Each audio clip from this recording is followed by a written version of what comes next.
Une chose étrange au Parti québécois, on a été les derniers à créer une aile jeunesse. Parce qu'au début, il y avait presque juste des jeunes au Parti québécois. Il aurait fallu faire une aile vieillesse. Et avoir un parti avec beaucoup de jeunes, ça faisait un parti qui se préoccupait énormément de la jeunesse. C'est pour ça qu'on a créé les forums jeunesse, les carrefours jeunesse-emploi, qu'on a été si actifs pour les jeunes parents. On a créé le service de garde éducatif à beaucoup, les CPE. Vous savez, la maternelle 5 ans, avant, ce n'était pas généralisé, on l'a généralisé. La maternelle 4 ans, on l'a inventée pour les milieux défavorisés. On a passé la première loi qui interdit de signer des conventions collectives qui donnent moins cher à des plus jeunes qu'à des plus vieux. Et aussi, en 2012, il y a eu un moment charnière au Québec dans le dialogue rompu entre la jeunesse et le pouvoir. Je ne veux pas être partisan, juste factuel. À l'époque, le gouvernement libéral, appuyé par la CAQ, voulait augmenter de 82 % les droits de scolarité. Le Parti québécois était contre. Et on a pris l'engagement, si on était élu, d'abolir cette hausse de 82 % et de la remplacer par l'inflation. Nous avons tenu parole. Et aujourd'hui, je suis chef du Parti québécois, puis j'ai voulu retrouver encore plus la jeunesse au PQ, où on a le plus grand nombre de membres jeunes de tous les partis. J'ai fait en sorte qu'à la direction ou à l'exécutif, la moyenne d'âge soit maintenant de 35 ans, puis j'avoue, c'est moi qui monte la moyenne. C'est moi qui monte la moyenne, mais la présidente du parti, Gabrielle Lemieux, elle avait 9 ans au référendum de 95. Et elle a très hâte, maintenant qu'elle a plus que 18 ans, de voter au prochain référendum. Parce que pourquoi est-ce que le Parti québécois est tellement parti de la jeunesse? Parce qu'il porte l'idée d'un pays neuf. Un pays neuf. Le pays le plus jeune au monde au lendemain de l'indépendance du Québec, ça va être le Québec. C'est une idée jeune. C'est une idée de retrouver la jeunesse pour tous. C'est l'idée des commencements. Et la jeunesse, c'est les commencements. Merci. Merci, M. Lisée. Alors, la prochaine question sera pour Jean-François Lisée. Quand même brassé, là. Une question économique pour François Legault, une question de bonheur pour Manon Massé. Ah, ouais. On dirait un débat arrangé. Question sur la langue pour moi. Indépendance, langue. Félix-Étienne Gauthier, 22 ans, de Sherbrooke. Que pensez-vous du minage de la crypto-monnaie et envisagez-vous de donner le monopole électrique à des entreprises de minage étrangères comme Bitmain, une entreprise chinoise? Ah. Écoute, Félix-Antoine, la réponse, Félix-Antoine à Sherbrooke, je suis né à Sherbrooke. Alors, je suis fier de cette question. Alors, non. Jamais. OK, on grouge mon temps, là. Alors non, jamais on donnera le monopole à une entreprise chinoise ou étrangère. Jamais, jamais. Nous, au Parti québécois, on est parti du nationalisme économique, en ce sens qu'on doit se préoccuper d'abord du développement de nos régions, de nos villes, de nos familles, de nos travailleuses, de nos travailleurs. Alors, la problématique de la chaîne de blocs est très liée aux crypto-monnaies. Les crypto-monnaies, c'est tellement spéculatif. J'espère qu'il n'y a personne qui a acheté là, du Bitcoin quand c'était à 2000 $, parce que là, vous avez beaucoup d'argent à rembourser. Mais ce n'est pas juste les crypto-monnaies. La chaîne de blocs, c'est la façon de sécuriser l'information qu'il y a dans les contrats, dans des photos. Les droits d'auteur peuvent être suivis maintenant avec les chaînes de blocs. Donc, c'est l'avenir de la sécurisation des transactions sur Internet. Alors, c'est très important que le Québec, qui est à l'avant-garde sur tellement de plans, l'aérospatiale, l'ingénierie, l'intelligence artificielle, soit présent et qu'il y ait plein de start-up québécoises qui soient là-dedans.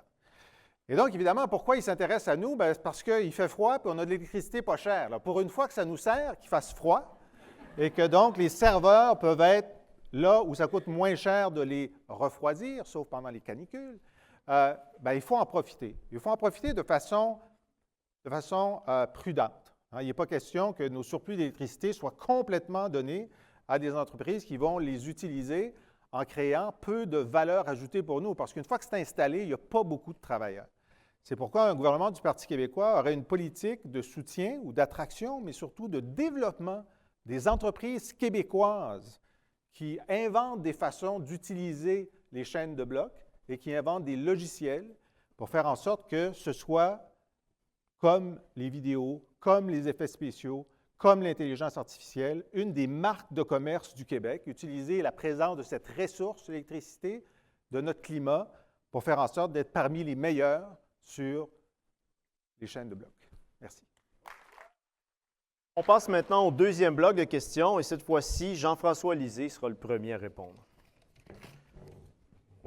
Alors, M. Lisée, une question de Olivier Vere, 21 ans, de Bellechasse.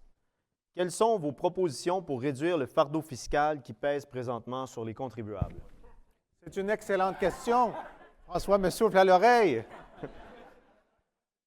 Alors, écoutez, il y a des sondages qui ont été publiés demandant aux gens, voulez-vous qu'on réduise les taxes et les impôts? 70 disent oui. Pourquoi les autres 30 ne disent pas oui? Tout le monde voudrait payer pas de taxes puis d'impôts. Puis quand on leur demande, OK, à choisir entre une baisse de taxes et d'impôts ou un investissement dans la santé, dans l'éducation et pour les aînés, quel est votre choix? 2 sur 3 choisissent l'investissement. Pourquoi? Parce qu'on se rend compte qu'il n'y a pas moins d'enfants en difficulté, il y en a plus. Il n'y a pas moins d'aînés qui ont besoin de soins à domicile, il y en a plus. Il n'y a pas moins d'inondations au printemps, il n'y a pas moins d'érosion, il n'y a pas moins de problèmes environnementaux, il y en a plus. Alors nous, au Parti québécois, on dit on aimerait ça vous promettre le beurre, l'argent du beurre et le sourire de la crémière. Mais on ne le fera pas parce qu'on croit à votre intelligence. On a besoin de chaque dollar qu'on a pour investir en santé, en éducation pour les aînés. On veut réduire le gaspillage, rendre l'État plus fort, mais on ne veut pas qu'il soit au régime dans l'austérité, on veut qu'il soit au gym. On veut qu'il soit toujours plus efficace, mais on veut réinvestir dans les services, ces argents-là. Ah, mais il y a des gens qui ont besoin d'aide. Oui, mais c'est à eux, pas par des baisses d'impôts qui vont aussi profiter aux millionnaires ou des baisses de taxes scolaires qui vont profiter aux propriétaires, y compris les plus riches, mais pas à aucun locataire, comme il y en a beaucoup ici. Savez-vous, les baisses de taxes scolaires, là, si vous êtes locataire, là, ça ne vous donnera rien. Mais nous, on dit... Tu m'écoutes, là, François?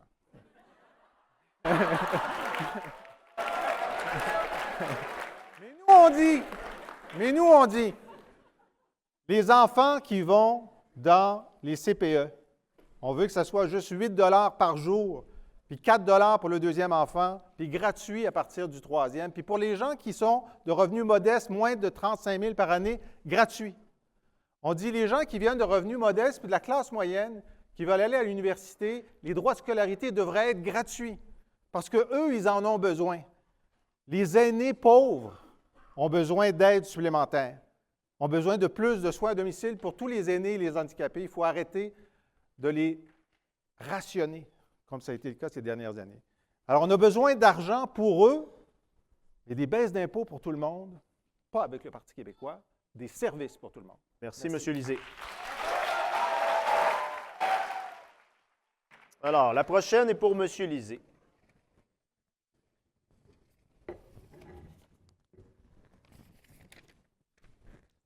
Question de Marie-Ève Bibeau, 26 ans, de Jean Talon.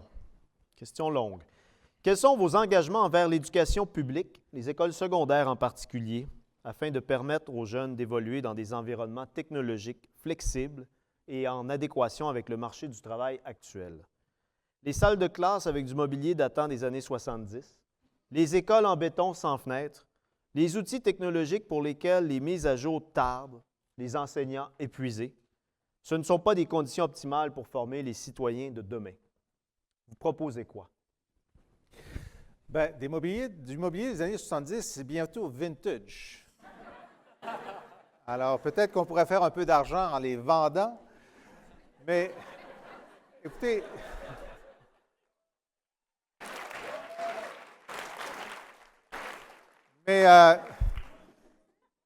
tout le monde va vous dire ici que l'éducation, c'est la priorité. Et c'est la priorité cette année, la prochaine élection, la dernière élection. À mon avis, à moi, l'éducation doit être la priorité permanente de la nation. Parce que tout découle de ça.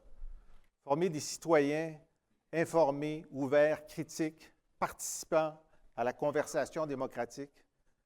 Former des techniciens, des ingénieurs, des inventeurs former des gens qui vont prendre soin des personnes qui sont vulnérables, en difficulté.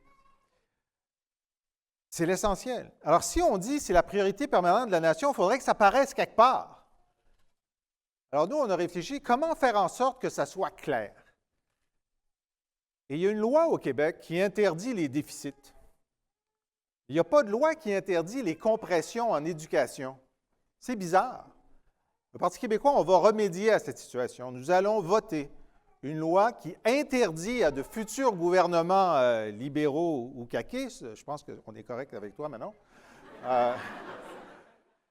de réduire, comme ça a été le cas ces dernières années, les budgets de l'éducation en bas de sa progression normale. Parce que des gens vous disent « Ah oui, on n'a pas coupé, là, on a augmenté plus lentement. » Oui, mais si tu n'as même pas augmenté comme l'inflation, ça veut dire que tu as coupé. Puis la raison pour laquelle il y a des enseignants qui sont en burn-out, en épuisement professionnel aujourd'hui, ce n'est pas parce qu'il n'y a pas eu de coupure, c'est parce qu'il y en a eu. Donc, la première chose, c'est d'assurer le maintien et la croissance des budgets de l'éducation. 50 de nos écoles primaires et secondaires sont en mauvais état. Ce n'est pas la baie James qu'il faut construire dans le Nord. C'est toutes les écoles du Québec qu'il faut remettre à niveau. Puis si on en construit des neuves plus rapidement qu'en ce moment, bien, prenons donc les bons architectes du Québec pour faire en sorte qu'elles soient belles, qu'elles soient éclairées, qu'elles soient conviviales, qu'elles donnent le goût d'apprendre. C'est ça qu'on va faire au Parti québécois.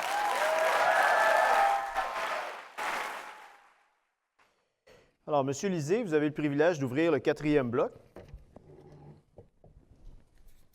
avec une question d'Adama Diop, 34 ans, Anjou, Louis-Riel. Selon votre parcours et expérience respectifs en politique, quels sont vos conseils aux jeunes Québécois qui voudraient se lancer en politique, mais ne savent pas où commencer? Ah, bonne question. Très bonne question. Adama, merci. Bon, écoutez, il n'y a rien comme la pratique. Aller là où ça se passe. Les associations étudiantes, le journal étudiant, bien important le journal étudiant. Moi, ça m'a parti, le journal étudiant. À un moment donné, j'ai même vendu des articles au Devoir, imagine, au Devoir. Les organisations de la société civile, que ce soit si vous êtes intéressé par l'écologie, si vous êtes intéressé par l'égalité, si vous êtes intéressé par le jeune syndicaliste, si vous êtes intéressé par toutes sortes de bénévolat, soyez présents, puis soyez dans l'organisation de ces choses-là. Ne faites pas juste participer à une manif, organisez-la. Ne faites pas juste être présent à une assemblée étudiante, soyez élus sur l'exécutif. Savoir comment lancer, hey, j'ai dit ça, j'étais invité à mon cégep à Thetford Mines à un moment donné, par le directeur général. Et j'ai dit, il n'a pas aimé ça, j'ai dit, on n'a pas eu une vraie éducation supérieure si on n'a pas eu une grève générale pendant son éducation. Parce que c'est l'école de la démocratie. L'école de la démocratie, reconnaître une injustice, se mobiliser, s'organiser, savoir ce qu'est un rapport de force, négocier, savoir régler et rentrer. Mais c'est un apprentissage extraordinaire, extraordinaire. Les partis politiques eux-mêmes. On dit beaucoup de mal des partis politiques. À la fin, c'est ceux qui se présentent aux élections. Tu sais, tu peux manifester tant que tu veux pour étiqueter les OGM, mais c'est les élus qui vont voter la loi pour obliger l'étiquetage ou non. Alors, il faut que la société civile soit extrêmement présente, active et que la jeunesse y soit. Mais il faut aussi que la jeunesse soit dans les partis qui sont les leviers du changement. Et c'est toujours l'alliance des activistes, des idéalistes et des élus réformistes qui fait avancer nos sociétés. Merci. La prochaine question sera pour Jean-François Lisée. Julie Provencher, 25 ans, de Mercier. Comment se fait-il qu'il est toujours possible pour des étrangers d'acheter de l'immobilier au Canada sans restriction, vu la situation actuelle dans les grandes villes? Pourquoi ne pas s'inspirer des modèles australiens, grecs ou suisses pour établir des limites? Travaillerez-vous avec le gouvernement fédéral pour protéger notre parc immobilier des achats étrangers grandissants? Ouais, c'est un sujet qui a beaucoup préoccupé les gens de Colombie-Britannique, où les achats des achats immobiliers étrangers, surtout asiatiques, ont fait augmenter la valeur de l'ensemble des maisons de tout le monde et c'est devenu hors de prix. Donc, ils ont décidé d'appliquer une taxe à l'entrée de 15 pour les achats étrangers. Et Toronto a fait la même chose. Alors, on s'est demandé à Montréal, est-ce que la situation est semblable? Donc, c'est possible. On n'a pas besoin d'avoir l'accord du fédéral. On peut nous-mêmes, si on juge que la situation le nécessite. En ce moment, on considère que dans la région de Montréal, les achats étrangers sont d'à peu près de 2 à 3 du marché. Donc, ce n'est pas préoccupant. Et moi, je vous dis, Premier ministre, si on voit que ça commence à être préoccupant, je n'ai aucune hésitation à protéger l'accessibilité à l'immobilier de l'ensemble des Québécois en disant non, on ne va pas faire en sorte que des achats étrangers viennent faire monter la valeur et rendre les choses hors de prix. D'ailleurs, au Parti québécois, on était intervenu pour les achats étrangers des terres agricoles. Ça, c'est un autre problème. Les terres agricoles au Québec étaient achetées par des étrangers qui le mettent dans leur stock. Et on a dit non. On a interdit l'achat avec des modalités qui font en sorte que ça s'est arrêté. Maintenant, on a un deuxième problème. Ce sont des fonds d'investissement qui achètent des terres agricoles et qui font augmenter la valeur des terres de telle façon que la relève, les jeunes agriculteurs, qui sont très nombreux, très bien formés, ont de la difficulté. Alors nous, on va aussi s'attaquer à ce problème-là. Il faut faire en sorte que l'ensemble d'entre vous, quand vous allez décider d'acheter votre première maison, ce soit plus facile que ce l'est maintenant parce que les prix sont trop élevés. Puis même en proportion des salaires que vous allez faire, les prix sont plus élevés que ce l'était à l'époque de vos parents et de vos grands-parents. De décider qu'avec sa famille, on va avoir sa maison et on va investir là-dedans pour ses enfants et ses petits-enfants, c'est une grande décision de vie. Puis on parlait du bonheur tout à l'heure. Si c'est votre choix de bonheur, il faut que l'État québécois crée les conditions pour que vous puissiez faire ce choix sans vous endetter plus que vos parents et vos grands-parents ne l'ont fait. Merci. Alors, j'avais un patron qui disait, lorsqu'il entendait un discours, des promesses, il dit ça, c'est juste des paroles verbales. Des paroles verbales. Il faut que vous regardiez les gestes. L'éducation. Nous, on prend un engagement. Il n'y aura pas de compression en éducation et il y aura l'augmentation des besoins, sera inscrit dans la loi. Et ce sera vrai pour les CPE et ce sera vrai pour la protection de la jeunesse, une loi du Parti québécois. C'est un constat de dire que les principaux collègues proposent des baisses de revenus scolaires qui sont, pour Philippe Couillard, équivalents à 5 du budget du primaire et du secondaire et pour François, équivalent à 10 Mais ils vont augmenter les budgets. Ils vont couper les revenus, augmenter les budgets.